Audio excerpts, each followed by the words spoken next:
Welcome to the dynamics of everyday life, where we demystify some tricky concepts and get to know ourselves a little bit better.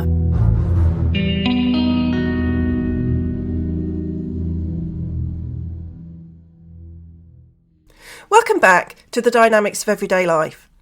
This week I'm sharing a bit more about what I do when I'm away from my desk, my podcast microphone and my psychodynamic books, when I'm out and about in the real world. Much to my family's horror, I have taken up pole dancing.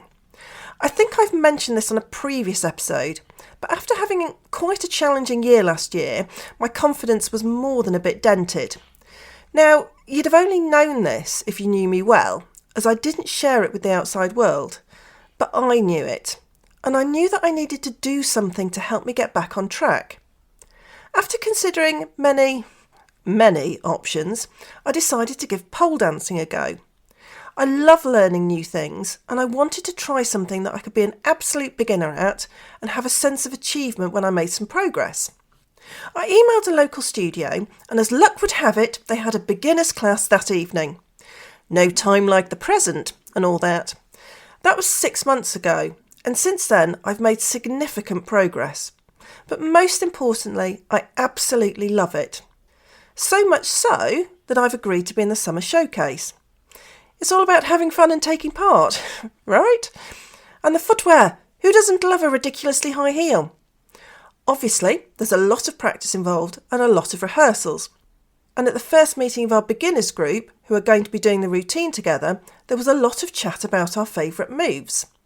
Some of the moves the others mentioned, I didn't even know the names of, let alone if I'm capable of it. I ventured in with saying, I like doing the step around. I do. It's quite effective.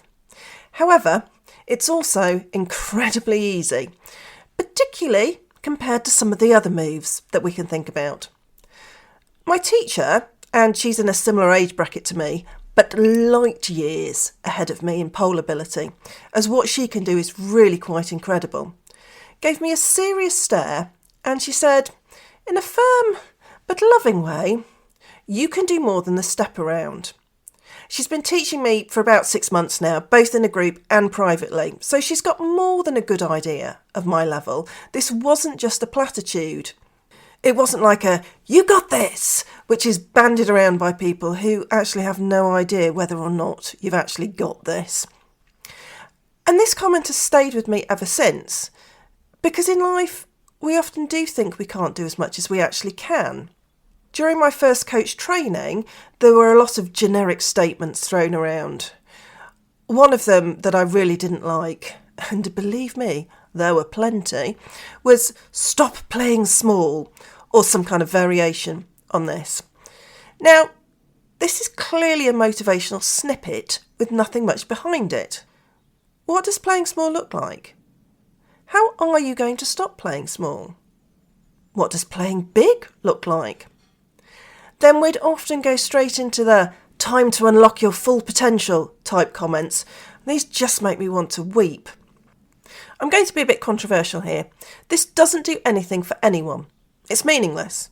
It's said to make people feel better without anything behind it.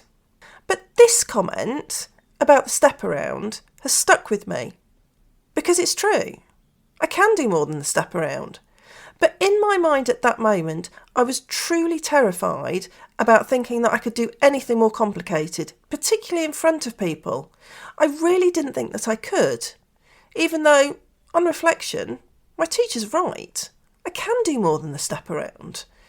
Each week in the class, we're encouraged to video our progress. I've only shown my very closest friends this. It definitely won't be going out as social media content.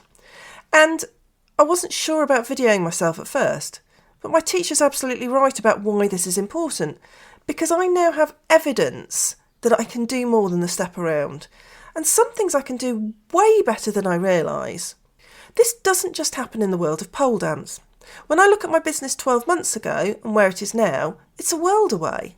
My podcast has been going for over a year. I'm running the first round of my training course with thoughts about doing an advanced level. People are asking to work with me in webinars and guest on my podcast. But if you told me a year ago that this is what I'd be doing, then I wouldn't believe you.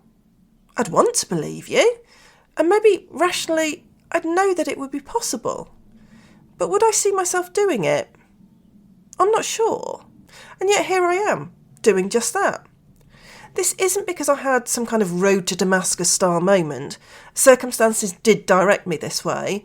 But my point is that I wouldn't have realised that I could do it. Let's look at this from a psychodynamic viewpoint.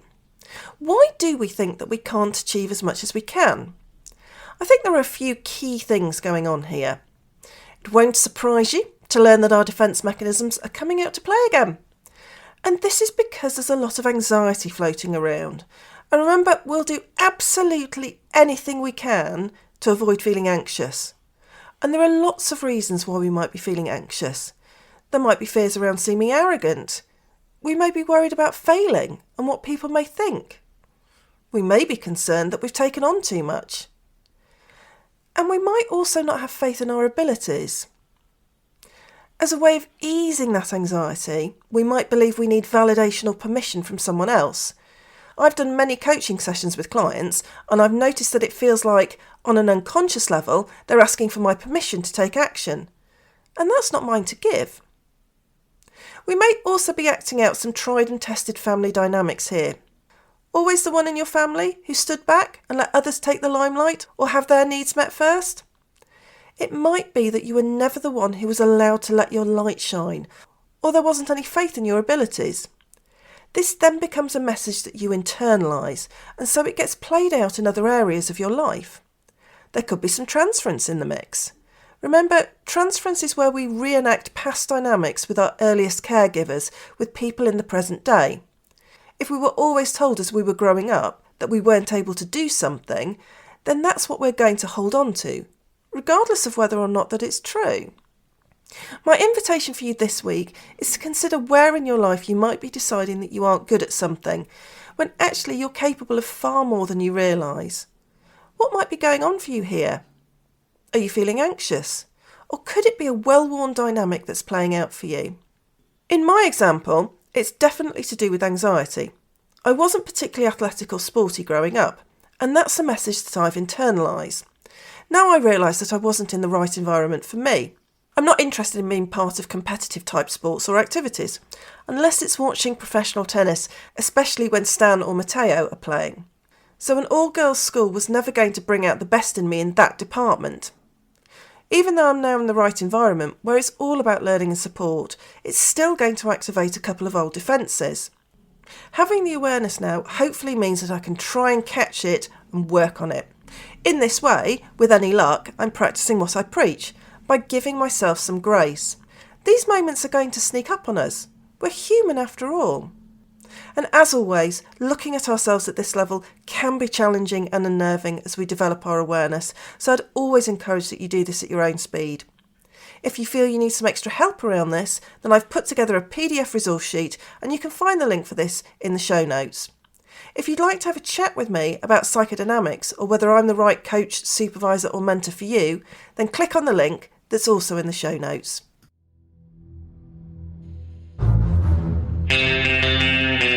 Thanks for listening to this episode of The Dynamics of Everyday Life. Don't forget to subscribe wherever you get your podcasts. As well as producing this podcast, The Dynamics of Everyday Life has lots more psychodynamic fun going on, and you can find out more at dynamicsofeveryday.life.